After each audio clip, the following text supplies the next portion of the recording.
Coming up next on the Jeff Crilley Show, there's an old saying, if you hang around 9 broke people, pretty soon you're number 10.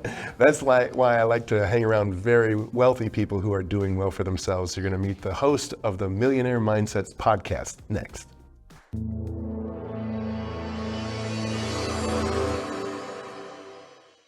Many are predicting that the worst is yet to come, which is unfortunate, said one person here.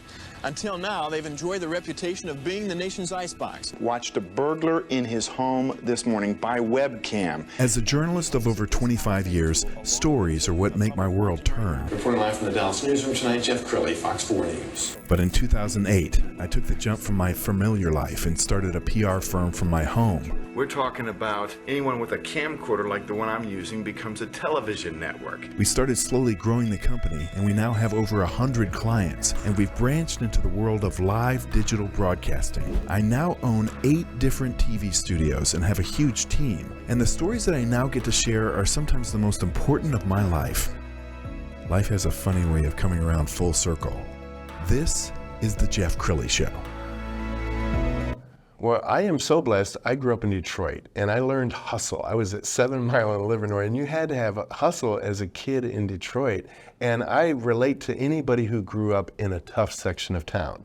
And my next guest knows all about that, Xavier Miller. He is the host of the Millionaire Mindsets Podcast. And you told me you grew up in Chicago. Yes, sir. But not the great part of Chicago. The west side of Chicago. Okay, what was it like when you were growing up? It's pretty, like Chicago is a very segregated city. So I grew up around like an all black. I didn't really get to experience like different races and stuff until I went to the military. So it's very like, not a lot of money, low middle class, even in poverty. So it's just.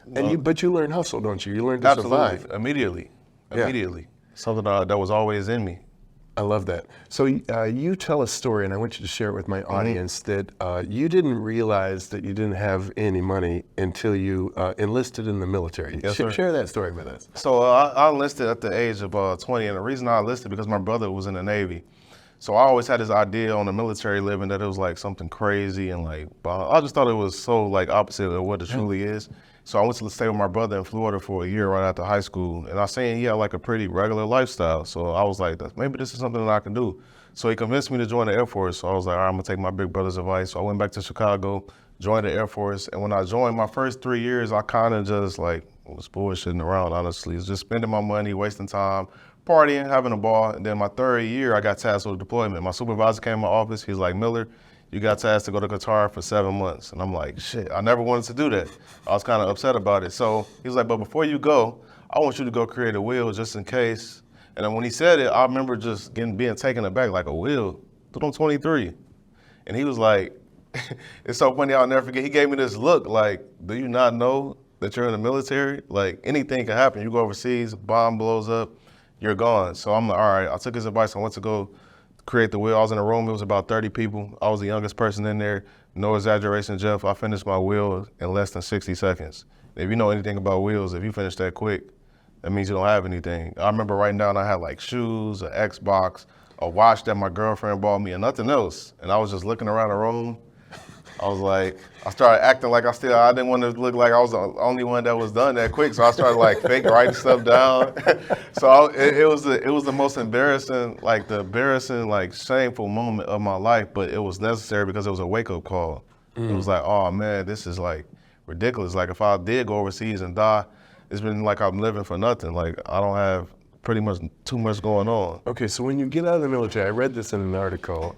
In fact, let's put the article up on the screen because I want people to see this. It was Voyage Dallas, and it was just a beautiful article. It talked about you getting out of the military. You had something like $25,000. No, that's when I deployed. I was still in for another about 2 years. Okay, and so then how much money did you have when you left the military? When I left the military, I had liquid, I think I had around like $200,000. Wow. Okay, when did you get into real estate?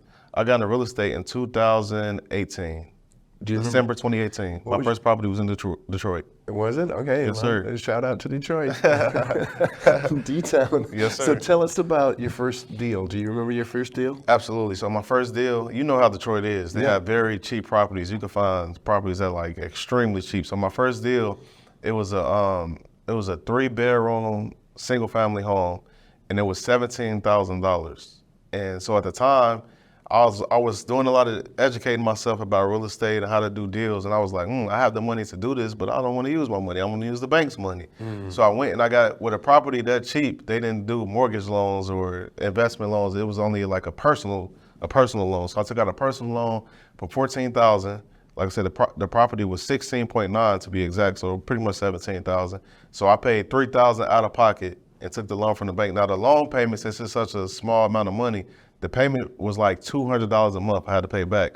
But my rent in that property was $800 a month. Wow.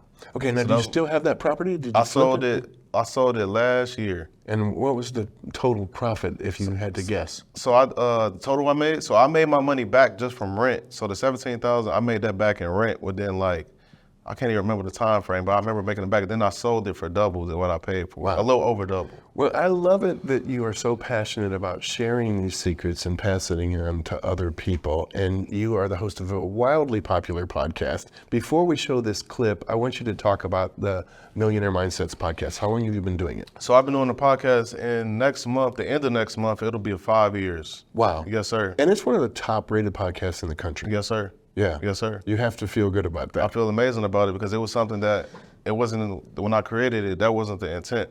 The reason I created my podcast, it was to help people back home, because when I started my journey with the deployment, coming back, investing, I had so many people from back home that wasn't privy to the information. They kept asking me and trying to get me on phone calls.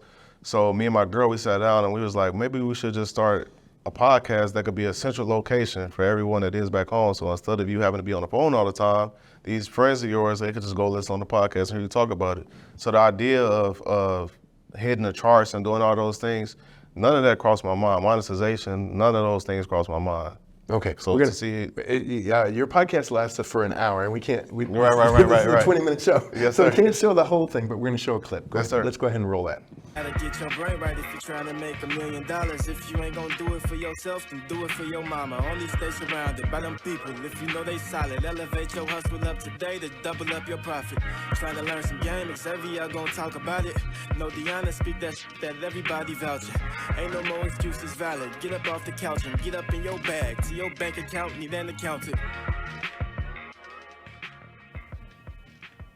Yo, what's up, everybody? Welcome back to the greatest show on earth, the Millionaire Mindsets Podcast. I am your host, Xavier Miller, and today I got a live, great episode for y'all. But before we get it started, I would like to advise all the listeners, all the watchers, so please hit that like button, hit that 5-star rating, give us a review, share, comment, do all those things. We try to run the numbers up, so we would greatly appreciate that. And getting right into the show, today I got a guy here that's, if y'all on social media, y'all see him, his content is going crazy. And I just knew he would be a great guest to bring on the show because he has a fire perspective and his experiences on things. I feel like would be great for the listeners and the watchers. So without further ado, welcome to the show. My guy, Nate. What's good, brother? Man, it's good to be here. It's good to have you here, man. Yeah, How you feeling? How you feeling? I feel good. Okay. I feel real good. Love the show. Love everything that you're doing. Thank you, bro. Making an impact and representing as well. Thank you, man. Thank you. So getting right into it. So for the people, if this may be their first time seeing and hearing of you, give some brief background on yourself. Let the listeners know who you are. Yeah, so Nate Cotman, grew up in Philly. Okay. Very passionate about the concept of masculine vulnerability specifically and vulnerability in general. As far as professionally, I work in the credit space. Okay. In real estate. But my passion is impacting people through communication, right? Okay. And being a pioneer, what it means to be vulnerable, you know what I'm saying? What it means to lead with your heart. And so I think that those things are extremely important. It's something that you don't see from men a lot of times because oftentimes men look at it as a sign of weakness when in actuality it's a superpower if you use it and you funnel it in the right way.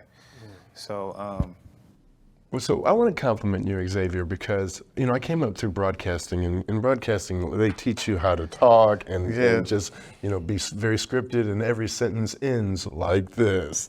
And you got a cool factor about you. I mean, watching your shows, I've watched several of them, and you just have just a natural, it feels like I'm eavesdropping on a conversation with a friend. How did you develop your style?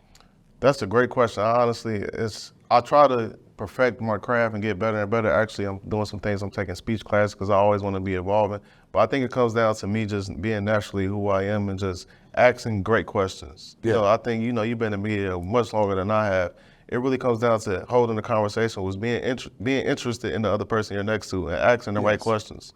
And that's something that I think is easy for me because I'm naturally inquisitive type of person. When I'm sit down and meet with someone, it don't matter who it is, I want to be asking them questions about their life and what they have going on. And I love that about you, that there's a lot of hosts that like to hear themselves talk, and their guest never gets a word in edgewise. You actually let your guests talk. It's refreshing. Yeah, thank you. That's something that I like. I'm extremely proud of because, like you said, I see a lot of shows that the host is always doing the most talking, and it's like it's frustrating to see at times. Okay, so we've got about 2 minutes left. This is a short show. I want you to give advice to the next generation of entrepreneurs or the young person who's they're like you were, coming into the military. What advice do you give them to just start? That's a great question. So first, I would say start immediately. And the second thing is to start to save your capital. So if you have a job, I'm of the mindset that your job is your first investor. So if you work a job, unlike me, where you wasting your money the first 3 years, start to save immediately. Save with a plan, save with intention, so you can use that money and put it into your business, whatever it may be. And then once you make up your mind on what your business is, I'm one of those people that I believe in going all in.